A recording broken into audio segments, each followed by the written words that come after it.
km à faire en 2 heures. Et là, je me suis dit, putain, mais c'est mort. 12 km en 2 heures, c'est impossible. Donc ma course, elle est finie, quoi. Et là, je suis un petit peu descendu en déprime, quoi. Je pensais un petit peu à mes enfants, à ma femme, à mes amis et tout. Et je me suis dit, ah putain, c'est mort.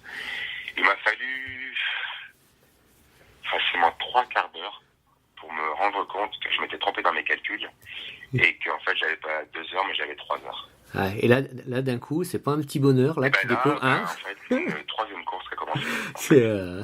Ah ouais. Donc, mais mon UTMB, en fait, c'était vraiment 3 courses. De Chamonix à Courmayeur, de Courmayeur au plan de l'eau. Enfin, un peu plus que le plan de l'eau. Bah oui, pour le coup. Et après, de plan de l'eau jusqu'à la fin. Ouais. Parce que là, je me suis dit, oh putain, j'ai une heure de plus. Cool. Allez, le Ben, il est de nouveau dans la course. Ouais. Je parlais tout seul, hein, mais là, on a le droit de se parler tout seul à ce moment-là. Ah ouais, carrément. C'est la deuxième nuit, on a le droit. On a tous les droits. Et c'est vrai que vraiment, j'ai eu un coup de boost énorme. J'ai l'impression ma frontale éclairait plus fort. Le terrain, je le voyais mieux. Enfin, ça devait être certainement une décharge d'adrénaline, je pense. Donc, l'esprit était vraiment éclairé. Je me suis dit, putain, on m'a offert 1 heure. J'ai eu un cadeau d'1 heure. Ouais. 1 heure. C'est rien, 1 heure. Non, mais... Pour moi, c'était énorme parce que c'était ma course. Ben, c'est clair. Donc, là, je suis reparti. Et là, je suis reparti. J'avais plus mal, j'avais plus rien. C'est parti. Go. Et après, comment à ce moment-là tu gères les ravitaux? Tu te dis, il faut que je fasse fissa, je me pose un peu pour me reposer, tu vois, c'est... Express. Ah non, pas le temps de se reposer. Non, mais ouais. Fermer l'œil. C'est... J'ai pas du tout fermé l'œil de la course, en fait. Mais j'ai calculé du vendredi où je me suis levé jusqu'au dimanche soir où je me suis couché. Je suis resté 62 heures éveillé, en fait. Donc, et la course, j'ai pas du tout fermé l'œil de toute la course. Et c'est le stress de la barrière horaire qui m'a tenu éveillé. Ouais. Et puis, jeudi, j'étais avec Christine et on se motivait l'un et l'autre et pourtant, les douleurs étaient là. Ouais, bah oui. J'avais les cuisses qui étaient brûlées parce que j'avais mis de la crème dessus. Donc, elles se sont mises à suinter, ça collait sur le pantalon de course. Il a fallu me changer, j'ai mis mon pantalon imperméable à la place pour pas que ça colle. Enfin, c'était... D'accord. C'était horrible, en fait. C'était Rambo, quoi. mais on m'avait offert 1 heure. C'était pour l'utiliser sur la course, pas en repos. Donc, je me change et on part tout de suite. Et ouais, non, c'est vraiment une troisième course qui a commencé. C'est vraiment une troisième course. Donc, du coup, c'est vraiment divisé en 3 la course. Ouais. Et quand tu l'as, dans ces cas-là, les montées, c'est les montées ou les descentes qui te semblaient presque le plus dur? Les descentes. Les descentes. Parce que, les descentes. C'est les descentes qui font mal, c'est les descentes qui font mal au quadriceps. C'est vraiment les quadriceps, faut les travailler. Les escaliers, pour ça, je pense que c'est très très bon. Ouais. Et la prochaine fois que j'ai une course en montagne, je sais que je vais vraiment travailler les descentes. C'est les descentes qui font mal. Les montées, non. Les montées, on a les bâtons. Ouais, tu fais ton rythme. Il suffit d'avoir le rythme régulier. Ouais, les descentes, moi, j'ai pas réussi, en tout cas, j'ai pas réussi à avoir de rythme régulier. Soit le terrain est technique et merdique avec de la boue et tout ce qu'on veut, dans ce cas-là on descend pas vite, soit ça descend bien et on peut pas descendre vite parce qu'on a mal au quadriceps. Donc c'est vraiment les descentes qui font mal. C'est un point à travailler. C'est pas les montées, c'est les descentes. Ouais. Et quand tu repars de Valorcine, là, donc tu as fait la descente qui est pas si simple que ça depuis Catogne là jusqu'à Valorcine, c'est quand même faut quand même un peu envoyer pour continuer à tenir le rythme. Puis en plus il y a des parties bien raides aussi. Tu repars de Valorcine, donc il reste une barrière horaire au col des montées et une à la Flégère normalement. Donc alors Valorcine, je suis passé à 4 minutes. Là tu étais à 4 minutes, ouais. Donc, 4 minutes de la barrière, ouais. Donc tu remplis la poche à eau et tu repars, quoi. Le ravito, on rentre. Ouais, tu remplis. Pointe, et normalement, on mange, on se repose, on ressort et on pointe. Donc là, en fait, on rentre. Tu sors. On est à 4 minutes de la barrière.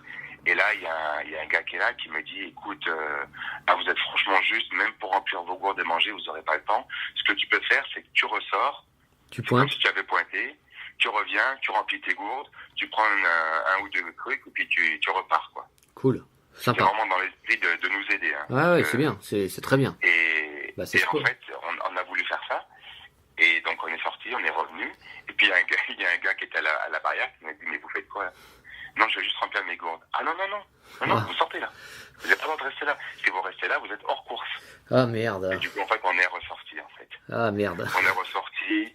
On avait un ami à Christine qui était là et donc qui a pris une bouteille de coca, je crois, une bouteille de coca, une bouteille d'eau. Il nous les a sortis. Donc on a pu remplir nos gourdes à l'extérieur. Mais c'était l'heure invito express, quoi, parce qu'on n'avait vraiment pas de temps. Et du coup, on est reparti pour attaquer la côte. On allait au col des Montets, d'ailleurs. C'est ça. Et le col des Montets, pour le coup, c'est à la fois. Le col des Montets, on a pas mal cherché le pointage. On pensait le trouver au premier parking, en fait, il était beaucoup plus loin. Oui. Donc on était 4 ou 5, il y avait deux ou trois Chinois avec nous. Et c'est donc, c'est toujours la même équipe qui se traînait à la fin. Ouais, mais bien sûr, bah oui. Rigolo, on traînait. Et on courait, et en fait, ils nous ont entendus sur la route, dépêchez-vous. Et là, on s'est mis à tracer, et en fait, on a pointé à 15h,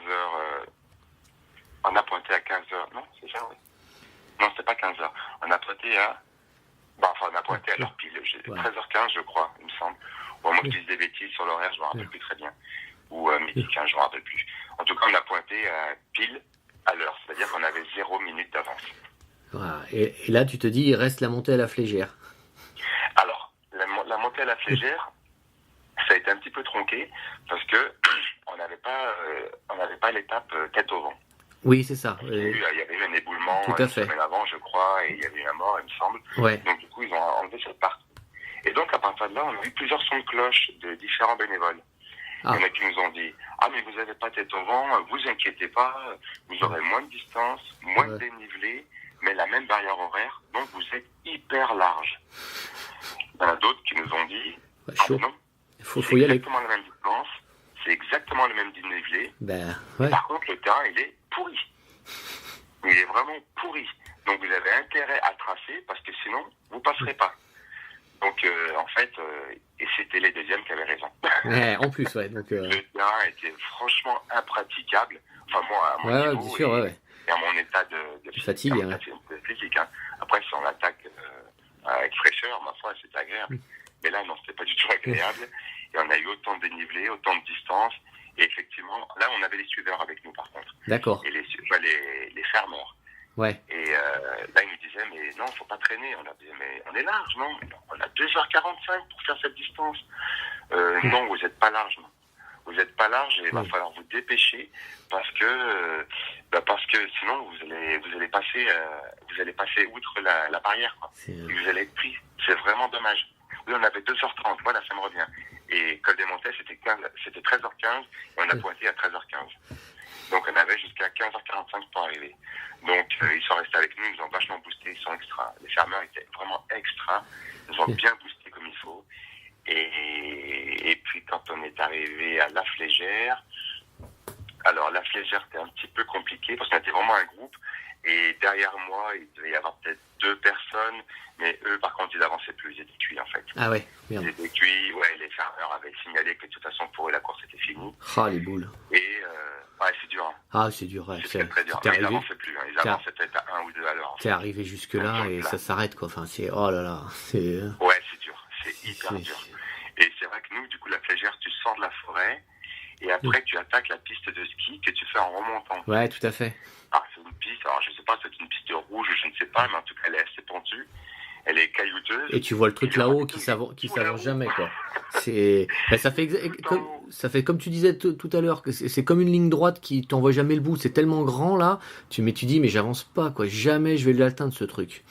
Non, mais c'est clair. Et surtout l'heure. Ah ouais. Quand même, j'étais en bas, il était 35. Et le ravito était tout là-haut. C'est mort. Ouais. Et ça va être mort à 5 minutes près, quoi. Et là, je peux te dire que je n'avais plus de cuisses. Ouais, mais t'avais la rage. Et c'est pas grave, je m'en suis fabriqué.